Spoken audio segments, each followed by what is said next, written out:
Hello and welcome back to another Wednesday Paint and Chat, where Flo paints and I chat. And joining me, as usual, I've got disembodied voice here down below. Well, hello there. The wonderful, delightful, ever so talented Miss Painter Flo. Hello. Also Working known as on Snuffleupagus tonight. allergies are being what they are. You working on what are you working on? Custodes? Custodes, Witch Seekers. Witch Seekers, lovely. And we have another hobbyist in the channel. You may have heard of him before. The one, the only, the silly Warboss Doug. Orky goodness. TableWar. I still have those dice. They still disappoint me. But I do yell TableWar whenever I roll a 6, which is once in a while. But all dice disappoint me, so don't take it personally. Yeah, I found so many going through my hobby room today. Miscellaneous dice. In different bags, different dice bags. Yeah. No, they make interesting calling cards, right? So I haven't done it because I'm not good enough to do any of these things, but a lot of channels will make like their own custom dice for their channel or something, with the 6 being whatever their logo or their icon is. So it's a good idea. For what it's worth, Doug is actually in our outro. Yeah, that's true. So when we play the outro at the end, you're in it because you joined us at the Mini Wargaming Bunker pre-COVID 2019, before the world ended. That was fun. Yeah, that's pretty good times. Those are good times. There's still good times to be had. Oh yeah. I don't know. It's not over yet. They're just over. They're that done. Nuke will be going off in the background. We'll all be here hobbying. It'll be like several minutes before we notice because we're like, hold on. Wait a minute. It got real bright. Oh, good. I can finally see my model. What are you working on tonight, Doug?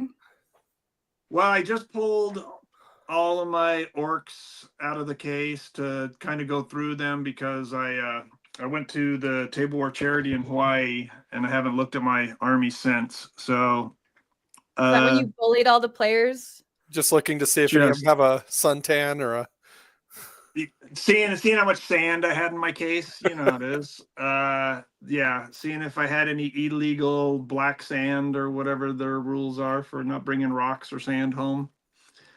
Yeah, TSA went through it and broke a couple models. I got to glue them back together. So good time. Oh no, you didn't tell him any were hollow, did you?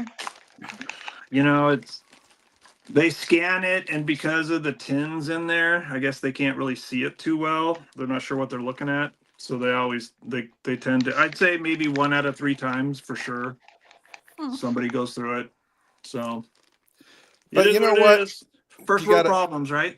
Well, you know, I would have 1 million miniatures broken, but that, you know, just to make sure that not one kid with a pocket knife gets on board an airplane and flies out to Ohio. I did accidentally take a pocket knife onto a plane once, and they did not catch it. Yeah. I think I've done it with an X-Acto knife before, for sure. Yeah. Okay. Yeah, I can see that. But they saw my phone at one point. It was back when I had a flip phone still, and they thought it was a pocket knife. They had to like dig through my stuff and pull it out and make sure it wasn't a pocket knife. Yeah, like, my phone. I thought this was a very weird spatula-shaped pocket knife. I had one of those. I had one of those knives that's in a key. You know, it's on your keychain, and you fold it out. It's a knife. I had one of those once, and they took it. I was like, oh no, they're one $1.60 from Harbor Freight or wherever I got it. I remember meeting Miranda's brother in Ohio, and he was just like, he didn't even think about it until after he'd gotten to the cabin. He was like, oh, I just had this knife on me the whole time. No, hanging off his belt. Hanging off his belt. Anyone could have seen it. Did he take the belt off and put it in the conveyor, or did he walk through the scanner with the belt on? I don't know. Didn't inquire that far, but that's a good question. And I mean, if it went through the conveyor, that's even worse, right? So. That's crazy. Yeah, he's sitting there like this with his arms up and it's totally exposed on the side. And they're like, yeah, go through. Just katana strapped to his back. They're like, you're good. Go on through. Broadsword on the back. Meanwhile, I'm getting harassed because my toothpaste tube is too big. Yeah, right. Oh yeah. Well, I mean, that could be so dangerous. So dangerous. Yeah. So it was basically this guy right here, the old GW Exacto. That definitely has gone through in my carry-on before. Which I'm glad they didn't catch it because, I mean, these things aren't cheap. No, I mean, they kind of should be, but if it has the GW label on it, it's not going to be cheap. Right. There you go. JP has one. There you go, JP. What is this? Is this the Tamiya? The model cutters. I've had these forever, and now that GW has started using them too, I think they sell them for like $30, but the Tamiya ones are still like 14, and they're the exact same one. I used to be able to buy those from the plants department, the floral department at Walmart for I think $1.99. Right. Where they had the little side cutter. I have a couple of those too. The springs on those aren't the best, but they're basically the same cutting. Well, I mean, I don't know how delicate it necessarily needs to be for the most part, unless you're cutting out something real fiddly. But yeah. Hello, welcome everybody in the chat. Hudson Lane, good to see you. Paul, thanks as always for being our moderator here. Thomas, I saw you already posted some pictures in the Facebook. So at the end, toward the end of the show, if you want to post a picture of the hobbying stuff that you're working on to my Facebook and reply to the announcement of tonight's live show, then I will collect them all up around 7:30 or so. So like 45 minutes from now, and try to share them with everybody so everyone can appreciate your work. In the meantime, yeah, let's talk some hobbying stuff. I know we've had fun with air travel and transporting minis. That's always been a bit of a hit or miss nightmare. Age-old conundrum. Indeed. In fact, the last time, God, did we even carry miniatures though? When we went to Adepticon and we took the train and they just didn't care what you brought, which was so nice. Yeah, that was wonderful. Yeah. Any minis, whatever. You carry twice as much stuff as you can bring on an airplane, and they kind of don't care. And there's no TSA or anything. You just basically take it right onto the train. It's fine. There was a little bit of a scary rule that they had though, because we made friends with the conductor, as you do when you're on a 26-hour train ride. And and Aaron brings a murder mystery board game. No, a murder mystery on the train. Yes. Board game, which was super fun. And the conductor also enjoyed it. Did he play? No, he just watched and like chatted with us a bit while we played and was like, you guys are weird but interesting. So it was really quite a compliment. But he said that under whatever rules that they have for being a train conductor, you can't work more than 12 hours, was it, in a day?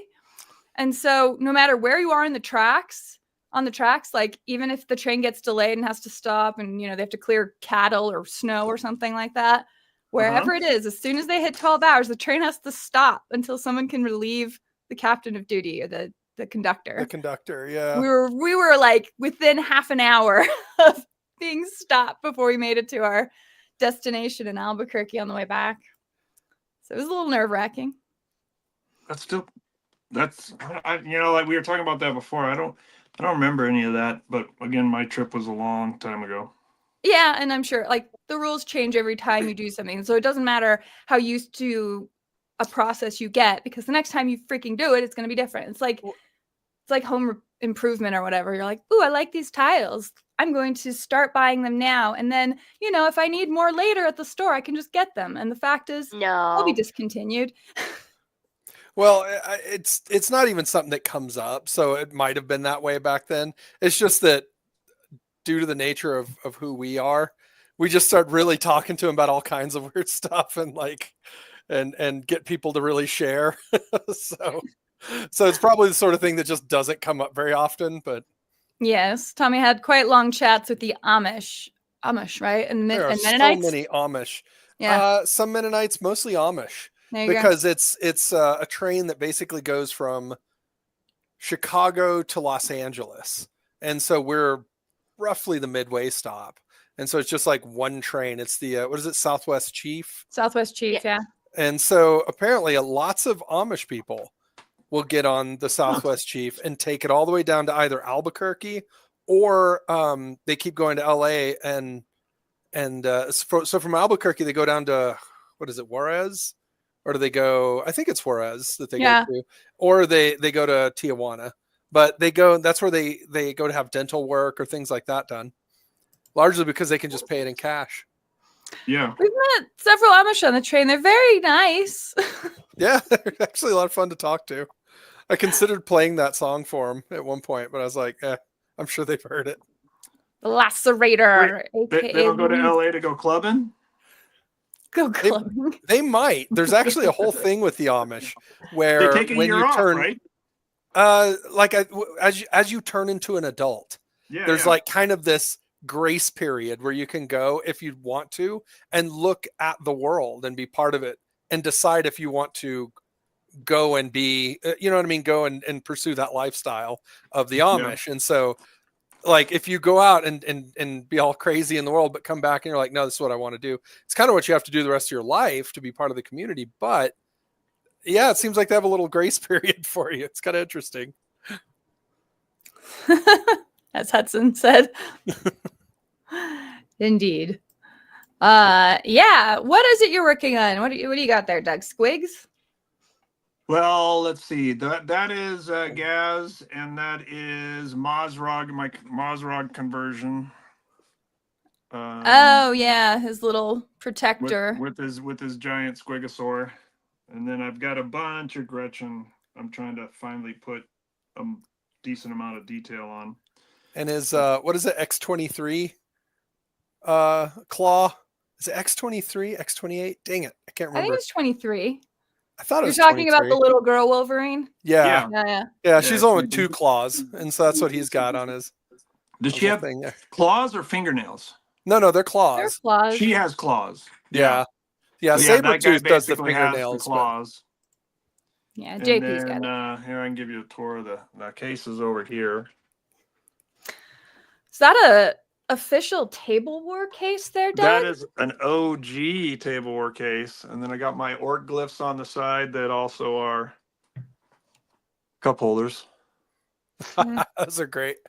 You know, one for me, one for my opponent on the other side, but you know, hidden as orc glyphs. But I've got all my squig hogs up here, and then all my meganobs, which a bunch of the meganob claws, I guess, broke when they opened up my case and shuffled through it. A couple of the guys broke off the bases. Nothing too big this time. But, you know, I'm trying to go through my case and finally figure out what I'm doing there. Yeah, miniature management's been a bit of a challenge. Wow, there's a lot of vehicles. You know, the old burner wagon. I like the looted Land Raider over there. Oh yeah, I got 2. I got the one with the melted. These are the old school ones. So these are before they actually even had the battle wagon model, right? So you'd have to convert your battle wagon, and everybody used the old Land Raiders. And my Def Rolla has my opponent's dead bodies in it. So one of the guys I played a lot in San Diego had Chaos, so there's a bunch of Chaos parts there. So is that magnetized? Well, this is magnetized on here. Oh, I see. But I didn't know if you had like a different Rolla for every opponent. No, I just roll it. Each one is either in 2s or 3rds. So like on one side it's Chaos bodies and parts. I can roll it over, and it's Imperial Guard bodies. Oh, that's not fair. And then of course one of my buddies I always played had Space Wolves, so this one's got Space Wolf parts in it. So if you beat your opponents, or you're like, I want a couple of your models to add to my. Oh, I don't ask them. I just steal them. You just take them. I just loot them. Now let's see what's. It's what you do. This one actually has orcs on half, and then Space Wolves on the other half. Those are just orcs that didn't get out of the way fast enough. Hey, you know, when you're going for the Grand Wa, you have to go through some other orcs, right? And then it's like, as I'm putting these all up here and reorganizing everything, I'm like, okay, yeah, missing a claw there. That guy's broken there. All kinds of My old Zogwart mini that used to be able to squig models. I don't know when you guys started playing, but second edition. Yeah. So Zogwart used to be able to just you do a dice off, and if you failed with your character, he turned into a squig. So I have a commissar squig for him to use, or a demon, some sort of demon squig to use once I've squigged him. Nice. But that's an old conversion. He's lost a couple snake heads. So what version was he able to do that in when they start doing that? That was fourth for sure. And I think 5th edition, and then they got rid of it in 6th. Because I stepped out in 3rd, but I was back for 4th. And your little, what is that, a guardian down below? This is all the work in progress that gets hidden behind. It doesn't get glass, right? Good, a hidden cabinet of shame. Yeah, the hidden cabinet. It's not of shame. I mean, it's who dies with the most plastic toys. There's nowhere in the rules does it say it have to be painted or built. Now you sound like a War Machine player. Or built. But dude, I've literally seen tournaments with like a base and just the body of the Warjack sitting on the base, like not glued to it. Well, sometimes it's just the legs, right? Yeah. So here's my actual Forge World Death Corp list. My old one. I'll get down here a little bit. Hey. So I went snow with them. They look great. What are those? Are those actually supposed to be No, they look like typical guard. We got some Krieg there. These are actual Death Corp. Yeah. Yeah. I sent Miranda a short at one point, and the guys were like, "Yeah, no, I want to play this. It's not built yet, though." You're like, "Yeah, that's okay. Mine's not built either." And they just put the boxes on the table. Yeah. At that point, just play with Pogs. Let's just stop. Hey, recognize that little guy? So. I do. I love the Vulture gunship, which has now gone to Legends. Whatever. Just play with your friends. I mean, whatever. I'm just going to play anyway. So, right? Yeah, whatever. I mean, the Bombard isn't even in there anymore, which is kind of weird. Huh. And then my old carriages, I got to figure out. I guess I got to buy. I got a 3D printer. I'll 3D print the big giant. What is it? 120 mil base that they come on now. Oh, actually, I have the box. Let me pull one out and see if it fits. We're just on a journey with Doug right now. Are you enjoying the new edition of 40K? I like 10th. It's not. I feel like every army has a chance, and even some wonky, maybe not so synergistic lists can still do really well and put up a fight. So I like it. And how far back? When did you originally start playing, Doug? Like, how old school are you exactly? 4th edition. 4th edition. Okay. So like that, I know when I was just barely learning and I wasn't really playing at the time, I remember hating a rule called Sweeping Advance, which I think was 5th edition, but I don't know if that was also in 4th. Yeah, I am so bad with old rules. Every once in a while, an old edition rule will come out in my 10th edition game, and I don't even know where it's from. But for me to say, oh yeah, this is a 2nd edition rule, this 3rd, I don't have the brain capacity for that. My hard drive is too old, and it's just the there was I remember you playing it. Oh, dead dog. I remember he's sleeping on his fat mat. I'm training him. His service thing is that you sit there until I tell you to get off. Multi-use mats right there. And thank you, Thomas. You're right. Some of us War Machine players did paint models, and it was never rewarded. But it is its own reward. That's right. Well, I remember you're playing Sisters at the time. Like you're playing a little Sisters thing, and there was like a Blood Angel Dreadnought with the little like Wolverine claws, and he went into a unit, killed them, and then due to the rules he would Sweeping Advance right into the next unit and then immediately go into melee for that, kill them, and then Sweeping Advance right into the next unit, and it's just like all in the same turn with the same model, and you're like, what the hell? Yep. Well, that's back. The chaos, like the chaos hellbrute, can basically anytime. I'm gonna try to find the. I got the Death Court box out. Yeah, I've got mine as well, actually. There's the base. Okay, let me.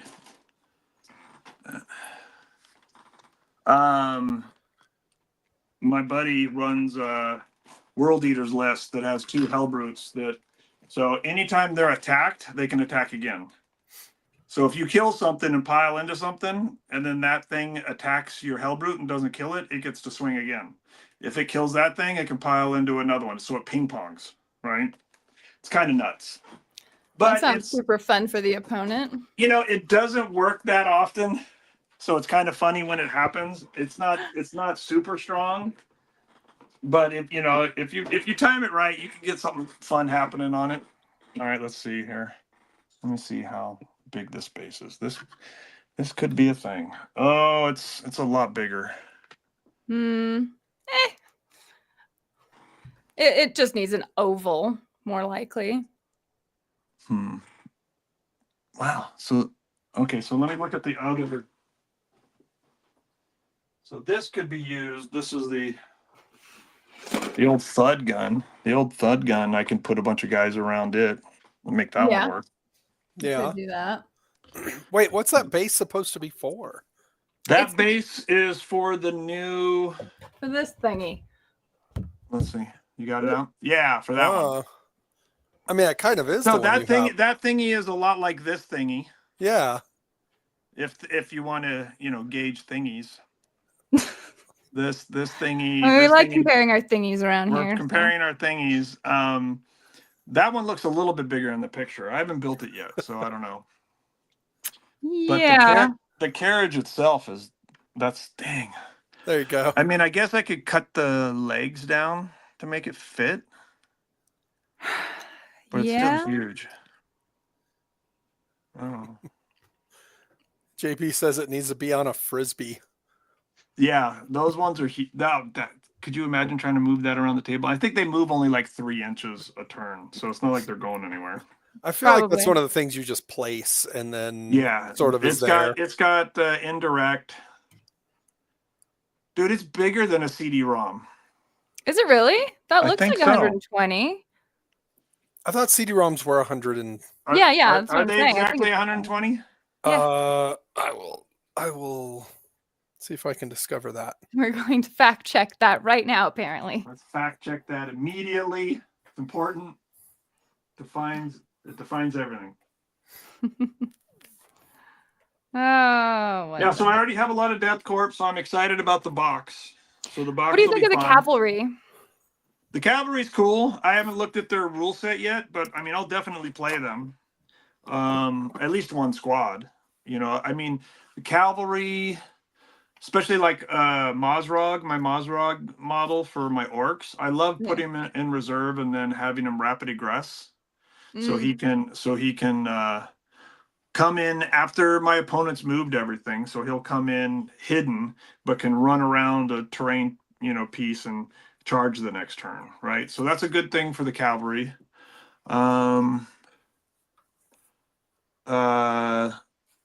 I don't know any of their rules. Like, I don't know if they have a stratagem to be able to go through a wall or anything.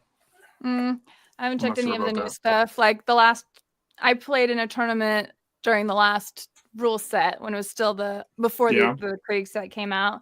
And then I got announced and I'm like, I'll just wait until it's out. And then I even waited still because the codex came out and then there's an FAQ and then they're fixing stuff. And I'm like, I don't want to have to keep relearning this. I already feel like the rules are too much of a treadmill as it is.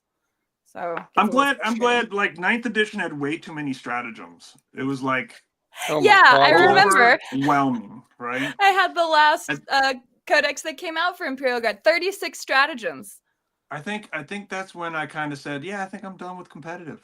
I don't want to track my own stratagems, let alone study my opponents. You have to memorize your own stratagems, and then they're general ones.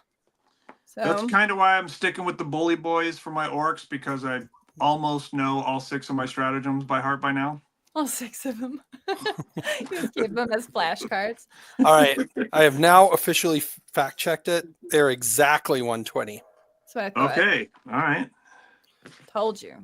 That's pretty good. But I bet it's CD size. I guess I can test that. Do you have a CD over there? Voice. No, Not I don't. you. Do I? Yeah. I just measured one. Oh, Oh, God. you didn't just Google it? No. I had to officially fact check it. I even had Oh, wow. calipers. There's so many sprues in here. I'm not intimidated. There's a ton. I like the little bomb guy. He's pretty cool. There it is. At the very bottom. All right. Oh, it is slightly bigger than a CD. Is it like the? It is slightly bigger. Yeah. Just slightly bigger. So there you go. You can now Pretty cool. know the facts. I mean, That's right. That's why people come here. It's for That's very why they- factual information.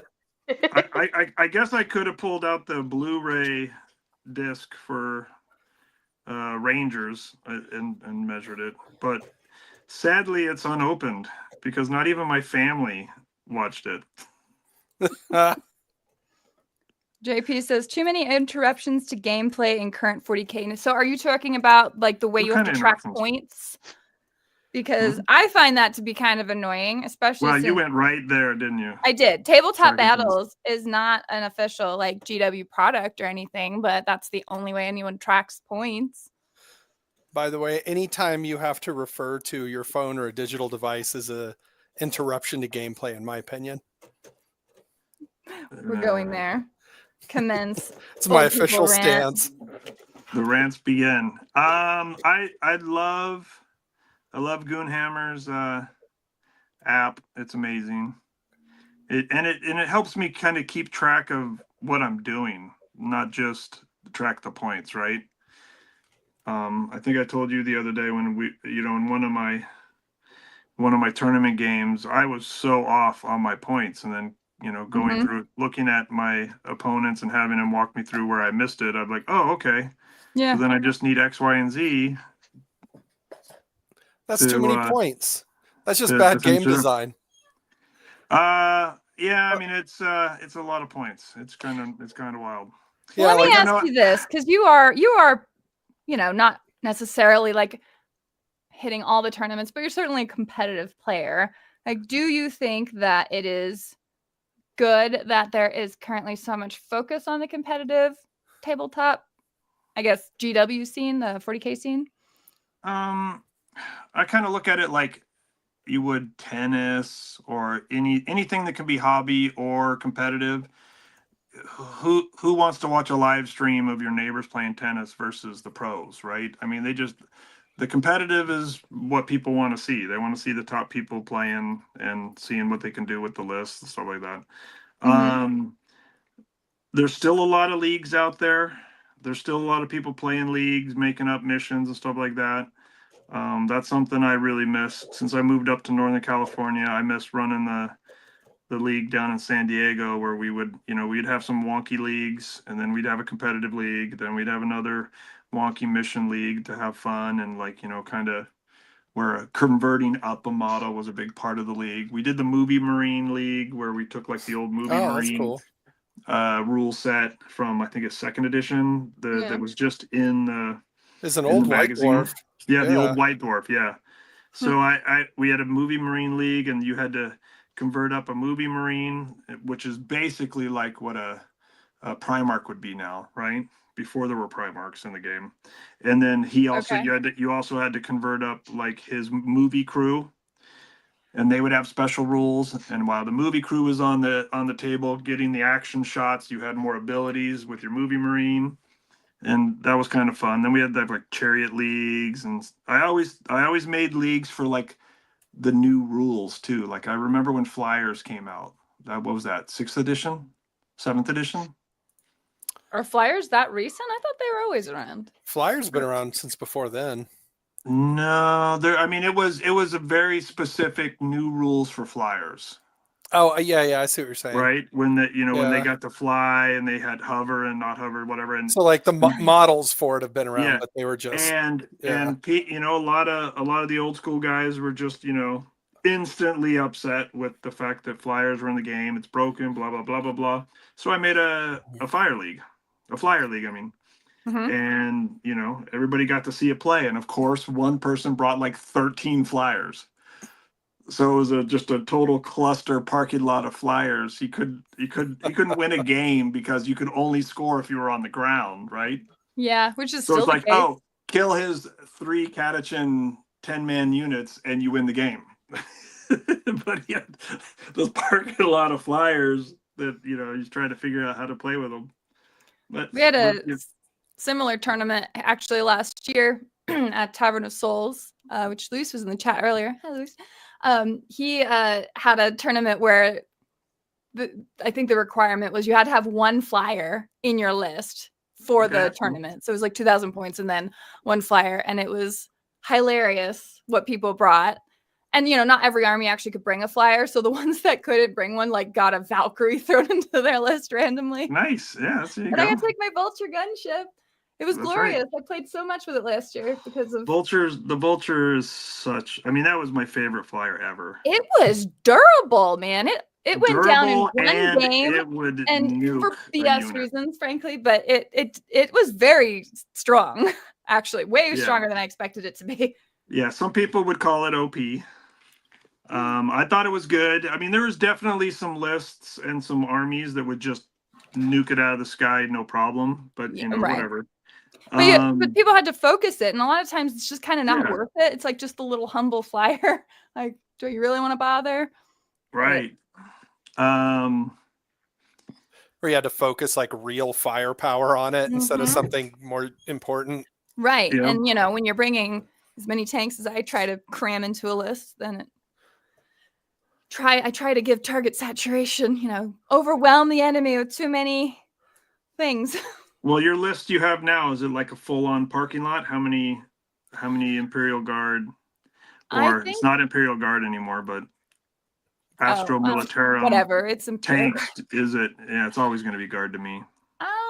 What was it? I had Leontis and I had Ursula Creed. And then I don't think I could fit my Catachans in that list. So I had I don't know, 6 Lehman Russes and then like a Chimera and then any Hellhounds or anything like that? No, I haven't picked those up. I still need to get like a Hellhound and a Hydra and any more of the indirect fire stuff. I haven't gotten those. It's all Lehman Russes and Rogaldorns, of course. Rogaldorns are amazing. now you have at least one indirect artillery piece to build and paint. Well, I have another. I already had one from the last Acadia Stands list where you got the field ordnance battery. Yep. So one of those I made the indirect fire thing, the field cannon, and then the other one was like, what was it, bombast field gun and whatever the other one was. So, but they were unremarkable other than kind of screening out the back line because of the footprint. So that was really helpful, but they just vaporized right upon any fire. Yeah. So we'll see how durable these are. And then I don't know what to do with the cavalry because I've got Attilan Rough Riders. And the worst part I've learned about cavalry is transporting them. Because it sucks when you have a model that tries to pose as dynamically as possible. And you're like, how the hell do I fit this in foam? You don't. You fit it in TableWar cases instead. There you go. See? Don't you love that segue I gave you? Perfect. Paul's asking if your orc boys are the ones Auspex Tactics mentioned. Yeah, that was my the tournament I won. It was Bully Boys. Bully Boys? It's the Bully Boys formation detachment. It's basically I did 3 squads of Meganobs and 2 squads of the Squig Hogs. So basically for my double WA, all my big hitting units have, the 5-up feel no pain and can advance and charge. So that was good. And then I had one lone weird boy just jumping around the board. He was my action monkey. And the Auspex guy, it was pretty funny. I messaged him afterwards. I was like, "Hey, nice comment on the Weird Boy." He's like, "Yeah, I've never seen that before. Usually he's with a unit doing something." And I was like, "Nope, just popping around." I mean, that one model, it's like, what is it, like 55 points? Yeah. Just putting it in reserve or saying that it can, jump up and down every turn keeps like a third of my opponent's army in their backfield away from me to try to box me out of the back from this one little model. It was a great tactic. It worked great. That's fair. I was like, cool. The head games begin. That's a huge part of wargaming, isn't it? Like, for in me, reality? it is. It's kind of one of my favorite things. It was always a big thing in the War Machine group as well. Like when you'd go to team tournaments, there would always be, list chicken, where people would have two different lists they could face off against. And so you would try to scare the opponent with the options you have. Right. Or in the team tournament, the rest of your team is all scouting out the tables so you can get a sense of how to get, what you're likely to face next. Well, it was always a rule of like, what is it? You could bring 2 lists and you had to play them both at some point. You couldn't just bring 2 lists and only play one. Mm-hmm. And so it was always like there was the really broken list and then the one that's like a good answer for kind of the local meta, or there's a few different ways of going about it, but everybody was trying to look and see if the opponent had dropped his other list yet. It was always trying to spy the other tables. That's what I mean, my favorite thing now is the team events, because you're not bringing like an all-comers list. So I can really fine tune like one of my orc lists to be very specific on stuff that I probably wouldn't bring to like a GT, because it's not an all-comers list, but it's, it's there to deal with like heavy armor or high toughness, right? Where because you're getting matched up against somebody from the other team. Or you have your anti-swarm list. You got your anti-swarm list. You got your anti-tank list. You've got your board control list, because like you've got your I need a more open, because each table is set up with different terrain too. So it's 5 tables. Like the one I'm going to in 2 weeks, it's a 5-team event, and nobody can have the same faction, so that's cool too.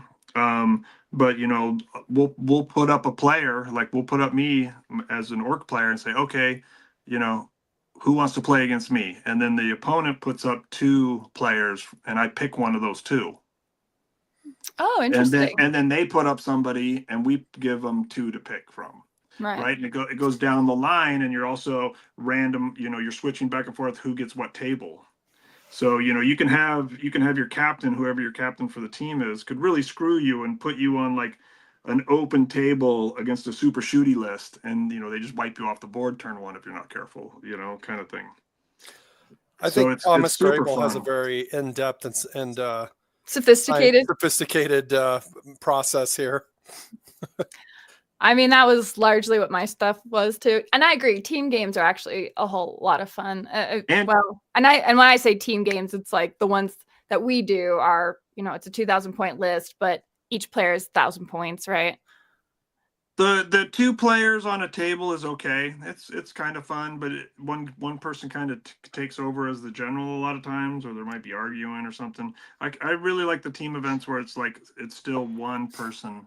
Yeah. On the board. Unless it's a super casual game, then I love playing like doubles and stuff. Doubles is fun. Doubles is a lot of fun. I enjoy that a lot. That's definitely more of the carousing, Right. I did an actual GT last year, and it was a 2-day tournament, and I was like, I feel like 2 days is too much. 2 days is too much? Like a 1-day tournament is like, okay, it's 10 hours probably, right? Like about the time that you're there for. And to do that, it's not usually quite as long the next day. Wait a minute. Don't you play Warcraft? Yeah, but I don't actually play for 10 hours. Do you go on raids? Yes. How long's the raids don't take as long as raids will take like 90 minutes to 3 hours at most. Okay, so I mean, Warcraft really streamlined EverQuest. EverQuest raids were an all-day Hey, whoa! I worked on that game. Be careful. Oh, did you? Oh, I didn't know that. Did you? Yeah. Did you do any voice acting on EverQuest at any point? Is there any What imprint of yourself in that game? Oh, so many times. Yeah, that was a fun one. But yeah, I mean, they're long. I really liked this Hawaii event because it was only 2 games a day. Yeah. And like Saturday, they had a huge break between the games. Like Friday, it was 1 game and then another game, and then we had all night to hang out, and we did, the fire pit and all that kind of fun stuff. And then on Saturday, we did a game, and then we had a huge lunch break where they had all kinds of fun little things to do outside of the game table, which was pretty fun. But no, yeah, that sounds really cool. Like if you're gonna be in Hawaii. Adepticon, I can't do that anymore. I can't do 4 games in a day. No, I agree. Nuts. That's nuts. A lot. I mean, I just it's too much for me.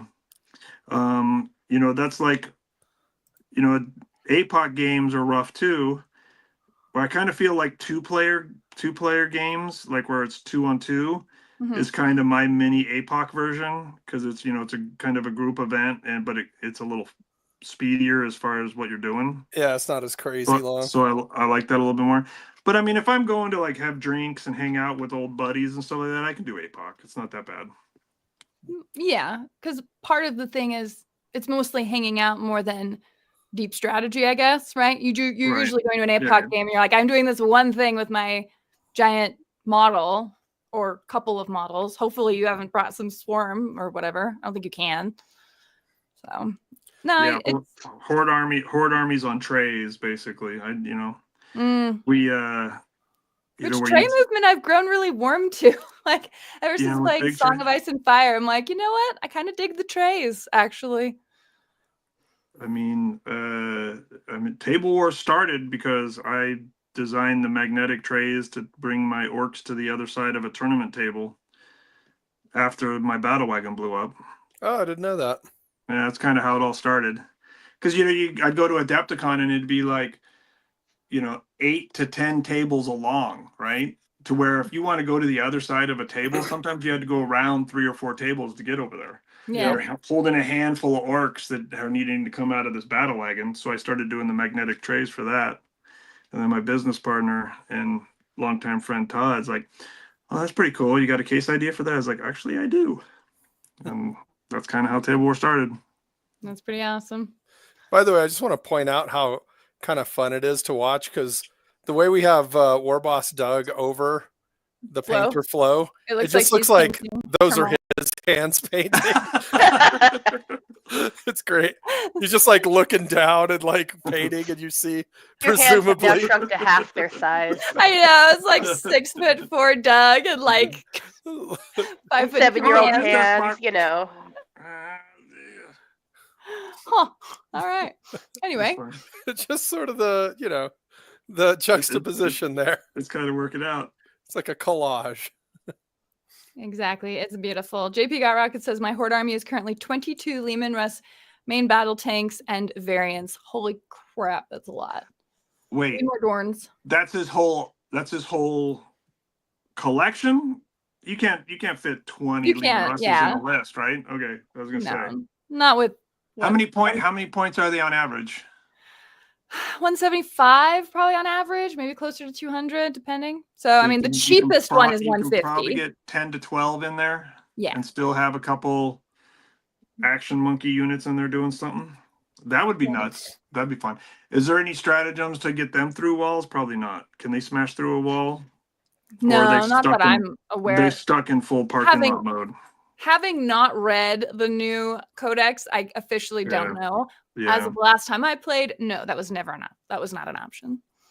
Wasn't there a version 7th or 8th or something where you literally just drove Lehman Russes anywhere, or Land Raiders just onto the top of a building, or just around? Like there was kind of no restriction to where vehicles could drive. Yeah, well, like you could deploy it on a 3rd floor, but then it like never moves or something like that, right? I mean, it's like, I do appreciate that. Like you keep asking the question, like, can they break through walls? Can they Kool-Aid Man that ish? They You gotta should cool be it. able I mean, to. they're ruined walls. I mean, there should be options to like shoot the just shoot the whole building off the board so you can drive through it, right? Yep. I mean, No, you got 12 Lehman Russes. You should be able to just annihilate a terrain piece in your way. It's one of the things that annoyed me in War Machine is you had the Colossals, and it's just like, depending on their speed, if they ran up against a wall, like they couldn't go. And it's just like, I feel like any piece of terrain that a Colossal touches, you should just be able to remove from the table. Like, I feel probably the same should be true with any of the Titans in 40K. Yeah, movement management is so critical when you're in a tournament now in 10th edition. Oh yeah, you can get really out of position fast. this is true, and it's really easy to get super behind on control points if you aren't really on that too. I got hosed probably the worst ever with secondaries, like to a point where I'm like, how is this possible? I just got so hosed. I usually do okay with the secondaries, and you pay to swap one out here or there to make sure you can at least score something. But man, it was brutal. I mean, it's just one of those things, right? It's like, I mean, it's a dice game too, right? And I try not to complain about dice rolls, but it happens too. It does. It just shouldn't be your main complaint if you lose your Gork game. and Mork provide. If I'm going to win this match, Gork and Mork made it happen. Well, it depends. Are you going to be cruel but cunning, or cunning but cruel? I am always cunning and cruel. You're Gork and Mork. Yeah. I'm not. My orcs aren't smart enough to know the difference between the two. So, like Lacerator points out, it's like you give terrain toughness and wounds. The problem is that now the vehicle is taking actions to destroy it. Whereas what I'm describing is it should just walk forward, and the things are just busted out of the way as it moves forward. You know what I mean? Like something the size of a Colossal, I mean, if you kick over a wall, with no like it shouldn't have to stop and fight the wall, in order to do damage. It should just walk through it. I mean, it could be like remember the old immobile rule where like on a 1 you were immobilized. Yeah, you rolled on the chart to see what happened. So do something like that. Like if you have like a bulldozer, you got a dozer blade or something like that, you can smash through a wall, but on a 1 you're stuck and have to do something for a turn or whatever. I mean, they're trying to streamline the rules to where there's not as much of that stuff. Like, blast templates were kind of fun, but in a tournament they were a nightmare. Yeah, everybody's arguing, you don't got the toe under the edge of that template, so you only get 5 guys, not 6 guys. It's like, yeah, I understand it too. Like for tournament play, I mean, the scatter dice was fun and exciting, and having your whole Terminator unit just disappear off the board because you put it in reserve doesn't happen anymore. Yeah, I suppose taking away some of those chaotic elements probably made it feel a little made competitive play a little easier. I mean, I still have leagues where the chaos ensues constantly, which is fun. Yeah. We used to always have our original league. The guy that I took it over from, Shane, he made I don't know if he technically made it. He refined it definitely. It's called the Capture the Grots. So you had 6 grots running around the board, and they would scatter every turn, and you had to catch them and hold on to them. But there's a chance they could escape, right, on a 1. Yeah, or grots. Yeah. Yeah, I mean, it was fun, and it was super chaotic. I mean, you could have all the grots, and then turn 6. That was back when you had to roll to see if there was a turn 6. Yeah. Like the last turn, they could all just escape if you rolled like all 1s or something, right? And then you lose the game, even though you had them all. And that's that was kind of the point of that mission was, it's just random. It's just a game. Let's play. Let's have fun. Well, it was always described as beer and pretzels. Yeah. Incidentally, I agree with Lacerator as well that I want a tank that blows up to stay as cover, which War Machine used to do. War Machine second, 40K used to do that too. You used to have amazing rules. You used to have craters. You used to just leave the tank there for cover. Yeah, they had all those. I mean, maybe that'll come back. Who knows? Maybe. I mean, it kind of depends on. It probably won't, because then people, if a vehicle is so wonky that like models can't stand on it, or then somebody gets mad that you're putting your models on top of their model, and that kind of stuff can be an issue sometimes. So Well, they're definitely making the rules competitive wise, right? But house rules and league rules change everything. I mean, we had a league where your list was hidden, so unless it was on the board, your opponent didn't know what it was. Oh, interesting. So like one of my buddies would bring 3 land raiders. 2 were full, 1 was empty, and he just put them on the board and race them forward, right? But that's kind of more representative of what a war game is. That was super fun. Yeah, it's like what's in reserve, what's in that. Is that rhino right there got anybody in it, or is it just racing down the field to pick up somebody? It was super fun, but. Hell, at this point, I was just happy that a vehicle could kind of pick up anybody at this point instead of only the designated units that were allowed in. Yeah, that was a thing back in the day. I mean, it's still a thing. Up until very, very recently. Well, they're still big. They're still big. Like Terminators can't go in a Rhino, and that's whatever. Yeah, but that's like that kind of makes sense. Whereas the other ones are like, oh no, you have a Taurox, like. Guardsmen can't go into that. That's for, the Tempestus Scions. And you're like, get in the truck. Let's go. Yeah. Pile in, nerds. You're kidding. Let's see. I think that was the new guard list. The new Tauroxes with their scout and then being able to still jump out and stuff. It's pretty cool. The guard can get super fast now. It's pretty wild. Yeah, they definitely seem way more. They're still guard though. So the guy had a bunch of cool stuff flying at me, and I'm like, yeah, that's awesome, bro. And then they jumped out and they shot at me. They killed like one thing, and then everything was right there for me to charge. I was like, okay, cool, thanks. No, guard army always looks so impressive in the deployment. You're like, that is a lot of stuff. Well, look at all those tanks. Look at all those models. Until they start firing, and then you're like, oh, I got this. No, what was it? Your battle, Orc shooting game is with worse than guard shooting. Angry Joe. Oh no, that was an amazing game though because of the swing that it had. Like, it's really fascinating. But Angry Joe played. It was an orcs versus guard battle. That's a classic. I had to tank shock Gazgul to death because it was the only way to get him off the board. Makari has not been doing well with his 2-up invols lately, and when I go up against good opponents that know how to just time it right to put the mortal wounds on him, that's such a bummer. But it happens. What are you gonna do? It seems like a mortal wounds game a little too much now. Some armies are like crazy mortal wounds, like 1,000 Suns. Yeah. Okay. I do okay against 1,000 Suns just because I have so many feel no pains. But it's kind of wild how many devastating and mortal wounds that army can put out right now. It's pretty crazy. Yeah, I got my ass kicked by some 1,000 Suns last time because it was all mortal wounds, and you're like, well, I can't do anything about that. Like, maybe a couple guys have feel no pain. Okay, my Bullgrin, cool. Yeah. Like nothing else is surviving that. No, it makes it.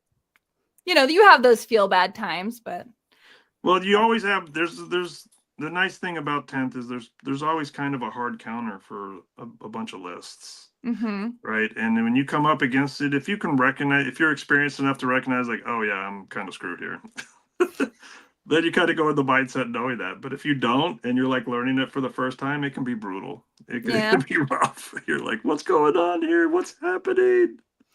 Well, I mean, when we talked the other day and you were describing how your orc list was basically all melee, I was thinking, man, that would save me so much time. Like, I kind of ignore the combat phase, I guess, for me, but shooting is so much of the game. It's like, it would be nice to not deal with that as much. Yeah, I built a, because I have Ultramarines too. So I built like a Gladius Ultramarine, like super shooty list. And I started playing that on TTS, and I'm like, oh yeah, target priority again. Let me think about this. This has to shoot first, maybe this first. Okay, I just been skipping shooting for most of 10th edition. And now that the psychic phase is in its own phase anymore, it's even my list is even faster. So that's kind of nice. I'm gonna put out a poll actually about that because I'm curious how many people here use Tabletop Simulator. Because Paul, you do, I think, right? And we played like Kill Team several years ago, but I know like I always hear Tabletop Simulator getting brought up, but I don't know. It's hard it's a lot more prevalent. I think it had a huge surge in COVID, right? Well, yeah, but and it kind of, you know, the community kind of came together and fixed a lot of the quirky stuff in it for 40K, and it's not bad. I mean, I'm up here in the sticks, so I have less options now. I got to go, you know, down in San Diego. It was one exit away was the local game store everybody played at. That's really nice. Now I got to drive like an hour and a half or hour and 15 minutes to go to a game store to play. Huh. So, well, sad, poor sad me. Well, are you gonna build out like a little game haven at your place? I mean, I got it. I invite people over and we barbecue and stuff like that. We'll have a game here and there. But like to go just like, you know, I used to get random texts like, dude, my opponent didn't show up. You free to play? I was like, okay, what do I need? You know, of course, I got everything in TableWar trays and TableWar cases right off the shelf, right in the case, boom. You know, I could be out the door in 10 minutes with a list, right? And it was a 5-minute drive. So I think in 6th edition, I figured I played 300 games in 1 year. Oh, wow. 300? 300 games. Holy smokes. Good Lord. That sounds crazy. That was, you know, multiple games over the weekends. And those were all live games, no TTS. Yeah. You know, but I mean, God, the San Diego community is pretty amazing. Huh? You must have been like rolling dice in your dreams. 100%. 100%. Just dreams of TableWar and die rolling. TableWar, die war. But you know, that's also when I like read other codexes and I was being competitive. It was let's see, was 6th. That was kind of the biggest jump for TableWar. So, you know, I was going to all these events to kind of show off the case and stuff too, and I'd play. So, you know, you're talking 6 games a weekend. Yeah. For a tournament, and then play in the league every Wednesday, and then make up games for people during the week for maybe the league, and then just, you know, people wanting to play. Yeah, it was pretty crazy. No, that's pretty awesome. All right, I'm gonna start collecting images here. I don't know, like what are war games for? Maybe I need to do a video about that. Keep talking about like, yeah, I need to talk about like the gaming culture, where it stands, because it feels like it's in such a different place than it is even since I started, which hasn't nearly been as long as a lot of like viewers or other people I know having started. And it's like it used to be this super casual, like even tournaments I feel like were never as hyper sophisticated as they are now.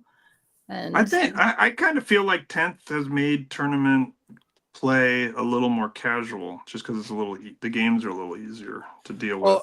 I would say a little more casual, but compared to the last few editions. Yeah, compared to what, right? Yeah. I don't argue rules really ever, unless the person, you know, just new and doesn't know stuff or whatever, or I forget things, you know. I always tell my opponent every time I go to the table, is like, I cheat a lot, but it'll almost never benefit me. So. No, I also feel like game culture has changed from 10 years ago, in terms of how precise and competitive the players are, based largely on just sort of, what would you call it? Like a lot of people watching videos with net lists and things like that, whereas kind of prior to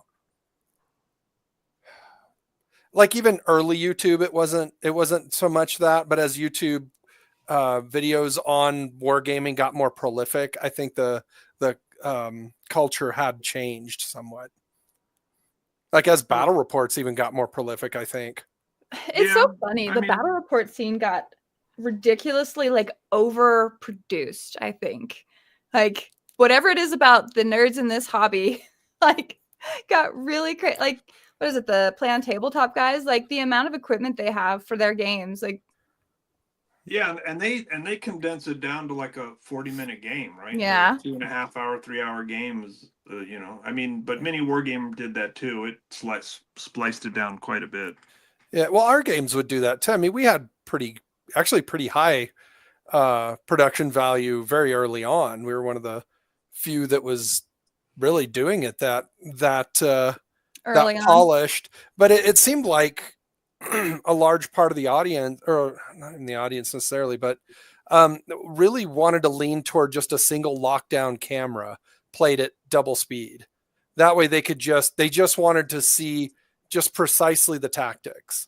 Whereas we were wanting to kind of tell a story, right? Like show the battle as that unfolded and all that stuff, make it more fun to watch and frankly more fun to make. But there's a huge culture on, no, just put like 1 or 2 tables just showing me the board. I just want to see the tactics and die roll, and that's it. And I want to see a lot of them. And it's like, oh, well. Yeah, I don't know what the numbers are there for people that like kind of the more fun, casual, versus I want to sit there and watch every minute of a competitive. I mean, there's definitely those that like, with the big events will sit there and watch the top tables all weekend long. But they've got it on in the background while they're hobbying themselves or something too. Here, real quick, Flo, I'm gonna put you on the solo layout real quick. Can you show off the brush you're using there? Yeah, I was just showing it a moment Yeah, ago. I saw, but I wanted to make the screen big for it. So it's the large artist opus, apparently. But I don't know that a cheap little MAC brush, like makeup brush, wouldn't work just as well. It can work pretty well. It just wears down really fast, so you have to replace them more often. Yeah, I've heard a lot of good things about like just little. Are you dry brushing? What are you using it for? Oh, that's a I'm dry brushing. Yeah. Okay. Yeah. Nice. I mean, I've watched some of the quote unquote competitive games usually just to see how an army gets unpacked, which is usually where I super struggle. I'm like, okay, I got it all deployed. How do I move this block of stuff? But beyond that, I'm like, I'm not going to remember all this. I just want to react and talk to my opponent. And I mean, one of the things, because whenever I would do War Machine tournaments, I realized how antisocial it kind of was, because the whole time, because you're on a timer, you're on a death clock, which they brought into the new edition as well, is the idea. Well, not quite a death clock, but regardless, the whole time that you're playing your turn, all you are doing is describing the individual moves you're making. And then they're just describing their moves back. And that's the dialogue of the whole game. There's not like, you're talking War Machine? What got you into wargaming? Yeah. Whereas 40K. Oh, when the clock's on my opponent, I am chatting him up. Well, but that's just you being like, that's just you playing psychology games still. Like, it should be a social game. That's the point of it. It is. I mean, I played, when I was in the video game industry before I started tabletop, I used to like go to like the indie casinos and play poker, or I'd play Texas Hold'em or whatever. And it's not really social at all. You're not talking to anybody, your head's down, you're playing your cards, whatever. And then when I got into tabletop, it was fun because you're talking about the models you painted and what's cool with your list, or holy shit, your army can do that, what the heck, kind of thing. Yeah. There's a lot of that. You can do a lot of crash course learning on like what your opponent's army can even do. That's kind of fun. I always appreciate a good like strategic move that can wreck one of my units. I don't care. Well, yeah, and I think that also helps prevent a lot of the sour feelings that can come up, right? When you're just having this, again, sort of anti-social gaming experience of just, oh, I'm going to do this. Here's my wombo combo, and there you go, you're done. And the person's like, cool. What's your name again? Yeah. That said, I did have a competitive list that people coined the hobby killer. So yeah, my Death Corp artillery list back in the day was pretty gnarly. Oh, really? Yeah, I made it. It was my bad backlist because it was all artillery that I didn't ever have to move and lean over the table. I just sat there and, shot my opponent to death. But it was really good. So, yeah, that guy coined that. Nice. It was fun. It was fun. I won a couple tournaments with that one. That was when Forge World first was being allowed, and there was all kinds of should it be allowed? Is it balanced? But there's already kind of a couple different guard, leaf blower, hellhound, just a line of Lehman Russes in the backfield with, a line of guard in front, just shooting the crap out of your opponent. Back when they didn't have a lot of terrain cover. Now with the new GW terrain layouts, it's a lot harder to have your whole army shoot at something. They just took more stuff from War Machine again with it. Yeah. I mean, they should. War Machine had a lot of really good rules. They did. They did have a lot of solid competitive type rules. The second edition was probably the best gaming rule set I ever read. Special rules aside, which were kind of frustrating, the core rules were really solid. And I think it worked in a casual setting too, because it's nice to know that there is a proper answer for everything. What was it, 7th edition of 40K, where it's like, I don't know, if anything feels ambiguous, just roll it off and decide what you want. It's like, cool, thanks for thinking this through. 7th also had just the big giant Death Star units that wouldn't die. That was miserable. JP was asking Basilisk or Medusa for your meanie head army. I had Basilisks and Medusas in my hobby killer list. I had 3 of each. Are we talking about my old list or something now? I'm assuming there was the hobby killer list. Yeah, hobby killer had 3 Medusas, 3 Basilisks, 2 Thud Guns, allied Jaws. Do you remember the old Jaws, the line Jaws? You draw out an 18-inch line to do your Rune Priest Jaws. Yeah, it was gnarly. Oh my goodness. Yeah, that's when the head games came into like serious. Which is fine. You're always going to have head games because that kind of is also, in fairness, an aspect of a war game, right? Is like, can I get in my opponent's head? Yeah. I don't see anything wrong with that. Yeah, I basically got into the top 16 at Adepticon one year, going up against a list that I knew if he put everything in one corner and charged my carriages, I was done for. So he started deploying, because you go back and forth. He starts deploying almost everything over in that corner, and I'm like, I went over to the other side of the table, just started measuring random measurements from my side of the table to his side of the table, to where he then started deploying stuff over there too. And I was like, phew. I was pretty proud of that little head game move. I mean, to be fair, we used tactics like that in World War II, where we would send Patton. We're like, okay, everyone's watching him, so we send him to Africa. Why don't you head out into the middle of the desert in Africa and see who follows you? Boom. But that's so representative. Like, that's actually what I think they sent him to Italy, right? Or was around in the Mediterranean. But yeah, they're like, what? There's no D-Day here. Otherwise, we'd have brought Patton, obviously. Right? Yeah, look. It's smart. Hudson Lane wants to know, has Doug ever had a measuring tape sword fight? No. Still seems like a difficult... It was a perfectly random question, though. I know. Yeah. Easily answered. Never. Easily. The one, so like we were talking about, having good games in 10th edition, and I really haven't had too many contentious ones except for one, and it was because it started off with the tape measure. He kept measuring his stuff without showing me the tape measure, right? He was always turning it to where only he could see the measurements, and I'm like, hey, you mind doing that so I can see too? He's like, no. It's like, okay, this is going to be one of those kind of games, huh? And that was probably the worst 10th edition game I've had. But most of my games, especially at GW events, have been really good, really fun. And then the team events are always a big party. I enjoy them. Yeah, well, that is where you kind of feel like you're still getting the casual, carousing, social element again.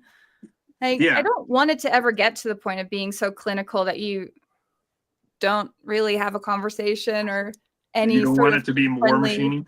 engagement. Well, I mean, it's not like any of those War Machine players were mean. Like, when you talk to them after the fight, they'd be perfectly sociable. It's just that game inherently kind of didn't allow for it based on that tournament format. Yeah. Well, the game, based on the tournament, the game kind of required you. Your only conversation you would have with the guy across the table was, okay, I activate this unit and then I declare this type of motion, and then I'm measuring out to this. All right, they're declared as a charge. All right, or I moved up to this. Okay, it's a charge roll, so I get an extra dice for for the damage. All right, I rolled it, and it's just like that's the whole conversation. Whereas I still remember in 4th edition going down to a game in Louisiana at an Air Force base or at a military base. Yeah. And I just hung out with the person across the table, just chatted with them the whole time. And it was during a tournament, and it was a timed tournament, and we were doing just fine. It was like, sometimes it's very different. And it's, I think, the rule set that kind of defines that kind of,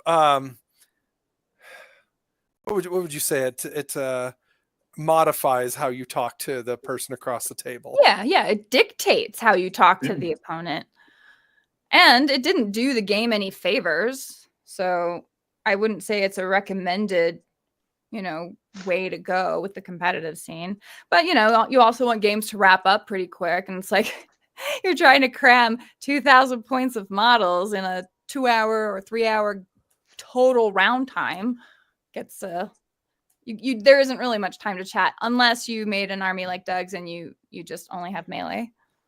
Yeah, it's helpful. That does seem useful. It's pretty helpful. It's hard to do. I mean, like, even that one, my Bully Boys list was 100% the least amount of models to bend over and move on a tournament table, right? I mean, that's so, when I'm writing out the list, it's like, okay, what's priority 1? Okay. Yeah. Will my back be killing me at the end of this event? No? Okay, good. That's check. Next, how can I make this a viable list to not just get stomped every turn? So do you ever bring like your own anti-fatigue mat? I don't. I'm too lazy to drag that along. Why isn't that next in the line of TableWar and TableWar products? I've had a thing in patent for a while now, and it's the Mission Impossible cables to just hang over the table. Just hang over the table, and that's mostly for apocalypse games, right? I'm still working on. No, that's a regular game. Just hanging right over the top of the table, right in the middle. Because that's the one bad thing about this list is I tend to get into combat in the middle of the table. Luckily, once my models are base to base with his models, I'm not moving anything really.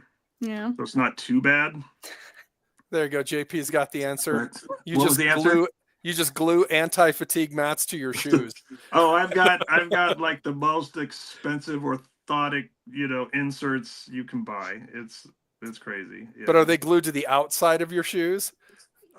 You know what? Maybe I should put them in my giant Crocs and then have Crocs with Crocs on. Crocs and Crocs. Yo, dog, you got Crocs for your Crocs? I heard you like Crocs. Heard you like Crocs, bro. Come on, dog. Works like Crocs. Oh my god. Just is right. Just whatever I can handle, and then to just constantly reminding myself to sit my butt down when I don't need to be standing. That's another thing. So yeah, it's easy to get used to standing. Do you have one of the little Fitbit like trackers that tells you like how many calories or whatever you've burned in a day? I got an iPhone watch or an iWatch or whatever. Yeah. Have you ever checked like your burn Apple during Watch, a tournament? Because for me, I like double my daily like calorie burn if I'm in a tournament. Just by virtue of like I don't know, thinking, I guess. I need assistance. I need an assistant while I play. We're getting some comments here about Crocception and Crocinception. Oh man, yeah, orc Crocs. I need orc Crocs with a lot of orc bling on them. I was gonna You put should. dozer blades. Put def rollers on the front of them. Oh my gosh. Oh, I know exactly how I'd make those too, because you Yeah. just use EVA foam, Yeah. which would adhere easily to the Crocs. No, the noodles. Just have a noodle. Cut out a noodle. Put it on the front. Like little bumpers. Yeah, I mean my let me get my I got my I could totally do this with a sponge. My old burner wagon. Yeah. But do it with cutout sponge. That would be hilarious. Let me get it. All right, we're building ideas here, guys. This is what we do here. This is what the hobby world is about. This is what hobby chatting is all about, right? Uh-oh, Jeremy's calling you out. All shoplifters wear Crocs. They seem like a horrible getaway shoe. Yeah, that's like the worst. All right, So there, what do we got here? So I could do something like that on the front of my Crocs. On the front of your Crocs? This is very loud orange. It's a really good paint job, actually. Now, would it just be like one of those Halloween plastic chains, and then you just actually have the little ball there that rolls around and wrecking balls on the outsides of each Croc, or like a stirrup? Terrible. These ideas. They're fun. Great ideas. There's never a bad idea, just bad execution. Okay, like the invention of Crocs. there's never a bad idea, just bad people who think them. Is that where we're going? Well, it's like when the Crocs first came out, I was like, okay, this is kind of a shameful looking thing, but they're cozy. People wear them at home, no big deal. And then everybody wears them everywhere. They got used in Idiocracy, didn't they? Did they? Oh. Yeah, they were used in Idiocracy. Crocs weren't around in Idiocracy, were they? Boy, that's a good. Or maybe they were the I saw something inception about that. of Crocs. Maybe somebody was watching Idiocracy and was just like, "Oh my god, that's brilliant! I am going to make those shoes." Maybe they didn't officially exist yet. I think we officially have a second set of the islands. I don't know if it's. I'm curious. JP and Paul are yes, Crocs were Idiocracy. Yeah. Yeah. That's people were like, yeah, no, nobody would ever wear those. Those are terrible looking. So we're gonna put them in Idiocracy. And then years later, they blew up. So years later, Idiocracy became a documentary. Unfortunately, mostly. The movie was almost really great. Plunderden is asking, will TableWar come out with any different island small mats for Blood and Plunder? I really love your first set. Now, you said you thought there was a second version? I can't remember if I did a second version, which is the main version that's everybody's using right now. So do they have their most recent island set we have now? I forget. If he pulls it up on our website, is that the one he has and he's talking about? Because we're gonna have a bunch of the Blood and Plunder mats and the island sets at Adepticon, because Blood and Plunder, we love them, and they're right across from us booth wise. Yeah. So we'll be there, and we're gonna have a bunch of Blood and Plunder. Our tropical, we got some, the newer tropical island and tropical mats will be there. The newer island, I mean, that's something we've had on the docket for a while. Right now I'm working on a bunch of new products, top secret, hush hush stuff that will be coming out for this year, end of this year, at the latest probably. They're just print your dog on your mat, pick like ideas. I don't know. Yeah. No, what? The one thing that I always tell anybody that's like, oh, why don't you do this? Why don't you do that? I'm like, you got to get me into it. I only make stuff I want. It's like if he has to be the one designing it, that's hours of his own time. Yeah, I don't, works hard, Turns out. Yeah, it takes effort and stuff. But you guys make proper poker mats too? I never realized that. Yeah, we got poker mats. I started taking them to my local poker games here, and now all the guys got them. It's so nice. The Kim cards, the really nice, more expensive poker decks slide so perfect on them. It's so nice. And then nice. when my friends pour their beers all over the table, it comes up a lot easier than felt. I remember reviewing your tableware mat and like pouring soda on it. That was actually really impressive. Like how years ago, we call it adult beverage resistant. Okay. But I mean, you can even get super glue off them, which is pretty cool. Oh, wow. I don't know if people know how to do that. You just put it in the freezer and freeze the super like how glue. you handle gum or something. And then you kind of roll it and it breaks off, and you dust it off with a hard brush, and most of it's gone. Now washes are a little harder. When you dump your wash all over a mat, it's that color now. Fair enough. You have some mats that are just a solid color. What are those for?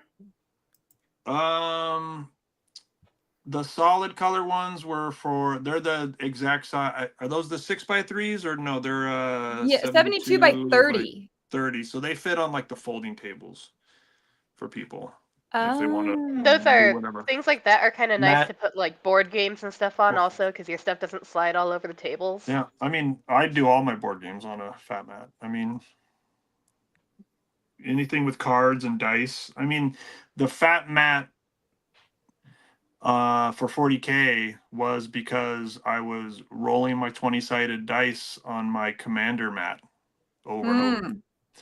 Back when everybody was playing 40K on, plastic boards and 3,000-pound gravel boards, We used to get what we call gravel hand, where you'd be leaning on the board, looking for line of sight and stuff like that. And you pick your hand up, and it's looks like gravel. Like where it's just indented. Indented and everything. I tend to call that turf hand, because I used to get that whenever I was in a marching band, because we had the turf, and so they'd have us doing push-ups and stuff on it. You'd stand up and your hand would be totally indented, all red from it being 100 degrees also outside. Back in the day. My goodness. So that was crazy. That was the main purpose for me changing the tabletop industry with our mats. No, it really did. Because when we got started, they really this type of mat didn't exist at all. And God, I swear it was within a year of it being introduced, everyone was just going nuts because I'm sure cool. the secret weapon guy probably was not thrilled because he just finished his Kickstarter, but our mats came out before he got his product out, and that was all plastic. Like, you remember the GW plastic tables? Those big tiles, right? You'd roll the dice and one would just go shooting off somewhere. Oh yeah, because it was all 3D and whatever. I mean, they look great. They're really cool.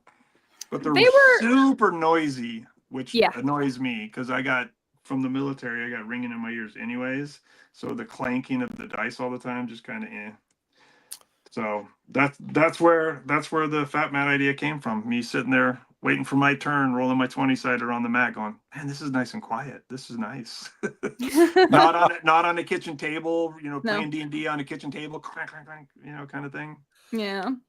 So I mean, we play all of our board games on our fat mats too. It's just, especially any of the big ones with tons of pieces. It's just so nice. Yes. Now, one of the things are you going to Valhalla this year? I can't make it this year. Oh, sad day. Yeah, but I'm totally down for 2026, and I want to bring more people. I want to try to get Carl from Independent Character to come, but it's going to be tough because you guys are close to Adepticon, and he always does Adepticon. For sure. But he'll need a rest from Adepticon, so, it'd be a real vacation.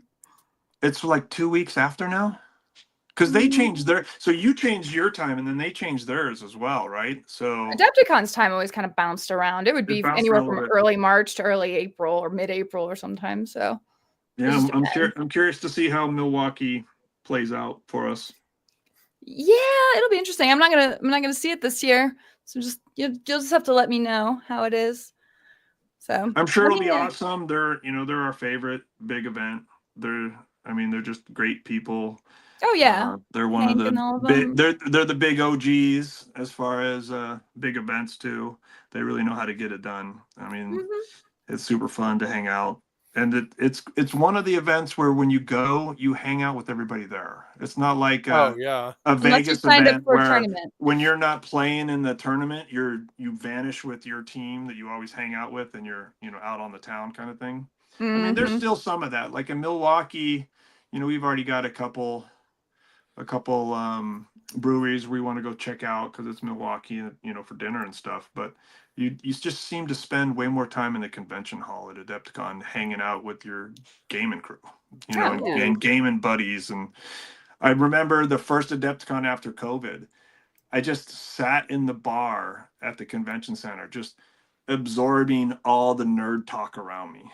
Right? It was just like, oh yes, talk, yes, people, nerds talking nerd stuff. This is amazing. Talk nerdy. More nerds, more dorky talk. This is great. There we go. Here's some of the pictures that were shared on our Facebook. So Dexter has been making these really beautiful snowboards. Speaking of terrain, that's cool. That looks like our cobblestone mat. That's got that may well be. That's got a nice blend of stonework, dirt, and snow. I like it. Good blending. The trees are movable, so you have practical. Those are Christmas trees. Yeah. Oh yeah, I recognize the Hobby Lobby Christmas trees. Anyway, I've got a huge box of those. Those are the best. Little A-frame buildings there. Some Viking. That's nice. That's really cool.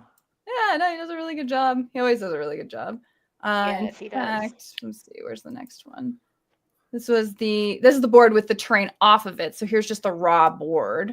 Yeah, and then you can see all the components that he's added onto it. I'm sure he's been showing us some of the components leading up to this, so it's cool to see them all he has. applied. So sort of, he's tying it all together. Like a nice rug. Like a nice rug. It looks really beautiful, Dexter. That looks great. I like that a lot. Oh yeah, actual shape looks real. It's what I always loved. So you have been to Valhalla when the bolt action guys were doing their thing, right, Doug? Oh yeah. So I mean, the boards they bring are unreal. Like they look like, you're coming onto shore from the ocean and you're entering a small town through these fields. Like it's this very cohesive board. It's just and it's like, I mean, they've got like 4 full tables like connected together too. They do. 4x6 tables. I mean, they're really cool. They do such a wonderful job. Flo shared. I love that immersive stuff. Oh, look at that. Some cool Tyranid terrain. I assume a chimney spore. Good little detail work here. You said you were tweaking some of it still, Flo, right? Yeah, so we're gonna do originally a matte varnish on it, and then all of the parts that are kind of membraney are actually gonna get a gloss brush-on varnish over that to make it look kind of wet and gross. So, and that's the first piece I've worked on. We may tweak things and adjust things as we go, but that's a 3D. Is that 3D printed? Yes, that's an FDM print. Oh, that's our bamboo. Looks really good. It looks like something out of Nausicaa. Yeah, it does have that look to it. I think a lot of the paint job kind of leans into that. True. Yeah, that's pretty cool. And then see an ohm like running by there. Right. Thomas is also sharing his dudes. Beautifully painted. He is an award-winning painter, so we shouldn't be surprised here. But as usual, beautiful. Oh, those little chaos dwarves. He's fun. Was that a centaur? It's a lamia. Oh, I only learned lamia from Drag Me to Hell. That's right. She's a fantastic spiritual successor to Army of Darkness. Their sexy backsides as well. Oh, there's their names. Zul, Agath, Mong, Doris. Dang. I mean, are they worthy of names? Have they done something to deserve that name? Well, he hasn't, clearly. Clearly, he hasn't yet. But he's going to make some of himself. Has. These are great. Dang, these muscles are ridiculous. I love it. Good job. Good job, Thomas. Thank you all for sharing. Always appreciate it. Doug, what else you got going on that you want to share with people before we sign out here? What else do I want to share? Any life advice? Yeah, think of glass half full, guys. I mean, there's too much negativity right now about like things being horrible. There's still a lot of good things out there. Be happy you're playing with little army men and going pew pew pew pew every once in a while. Especially do that. Anybody gets grumpy on the table, just start making army noises while you're playing. I find that's always helpful. Just go rah, pew pew pew pew pew. It's super good. I thought everybody did that. I thought that was. I thought everybody did it too, but then they look at me weird. They like stand up. And, they're like, "Look, this is serious, all right." Oh, dude, come on, we're in a tournament, bro. And I'm like, yeah, pew pew pew, gotcha. They're like, "We're playing with army men." Yes, we're adult males. I don't care if we're the most serious tournament in the world about army men. It's still about army men. It's not even army men. You're playing with space elves and space orcs. Yep. Give me a break. Come on, perspective, people. But yeah, try to enjoy yourself. Have some fun. Play some games. Throw some paint down. You don't have to be a great artist to do a little hobbying. No. And it's therapeutic for me. So that's my jam is, to just kind of dive in and lose myself to some audiobooks. Like I'm re-listening to some of the Raymond Feist books, Magician Apprentice, Magician Master. Oh, yeah. I'm listening to that while I'm hobbying, just kind of getting in my own headspace and zone, trying to turn off, some of the crazy out there. Not spend time doom scrolling. No, that's a horrible hobby. I can't do that anymore. I don't know if it's just because of my ADHD is at such a high level. I can't like stay with that. But yeah, well, I can with my art. If I got the right space and I can focus, just drown myself out with some noise and have my art, that's kind of my jam. Creating stuff. I'm working on the new products. I'm hopefully healthy enough to start the whole Warboss versus the World tour guide thing, a tour of gaming, which I've been wanting to do for years. And, I'm finally there now where I can start planning that. So I think that's something to be very happy about, I'm sure, Or maybe be positive, as JP puts it here. What is it? Be excellent to each other. Yeah, be excellent to each other. Remember, things are pretty awesome. I mean, 70 years ago, people didn't have hot showers, ever. We get it on a daily basis. Every time you jump into a hot shower, you should be like, yeah. What are you talking about? It's a new health craze to specifically have cold ones now. Yeah. Well, now, have you tried that? Have you tried waking up to a cold shower? Yes.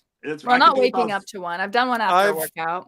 I've done them out of necessity involuntarily a few times, and I know better than to ever do it on purpose. For me to do a slow 30 count on a cold shower in the morning, like just having it all the way cold, get in and then turn it on with head under the water and try to count a slow 30, it ends up being like 1 Mississippi, 2 Mississippi, 3, 4, 5, 6, 7, 8, 9, 10, 11, 12. Yes.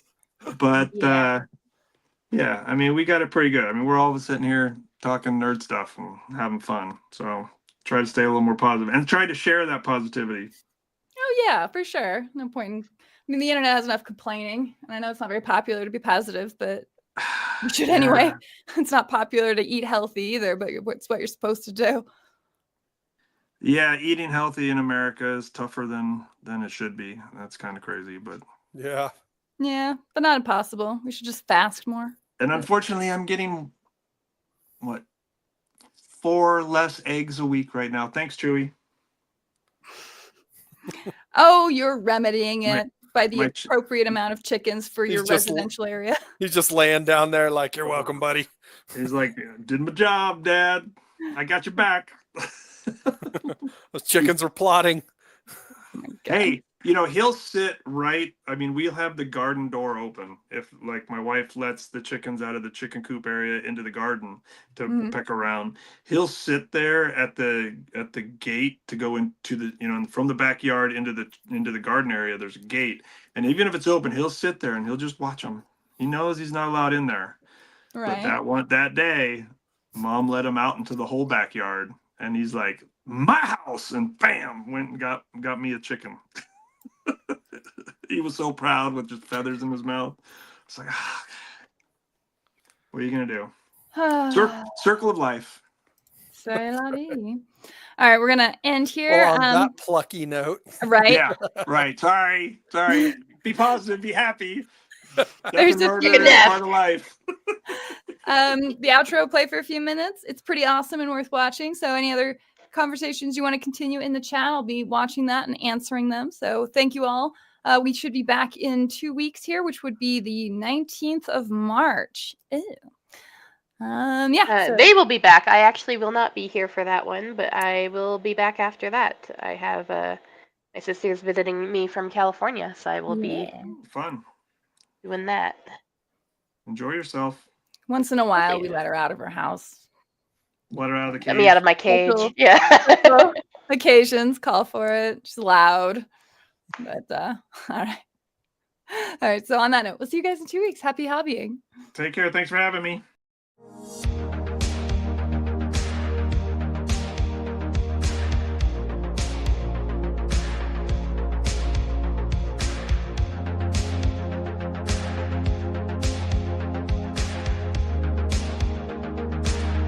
Barry, cover me.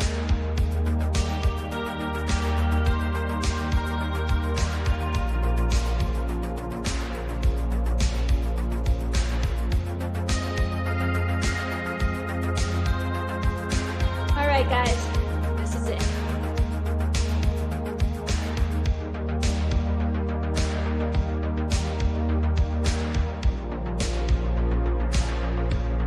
Copy that.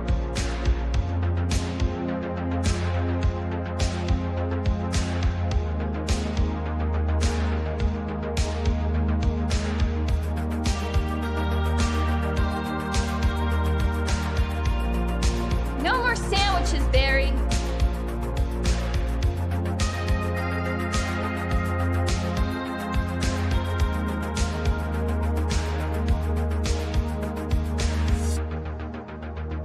What's wrong with this place?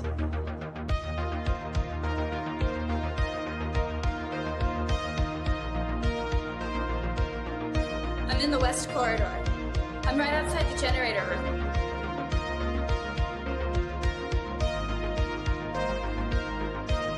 I'm out of bullets.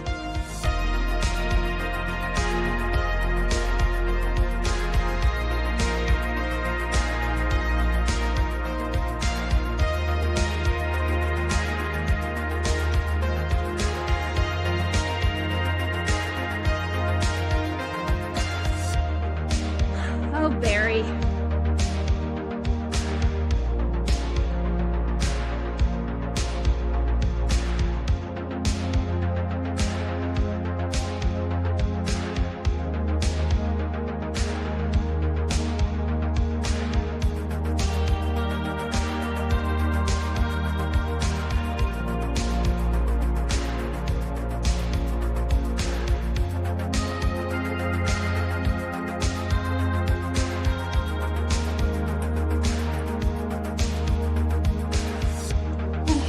Success.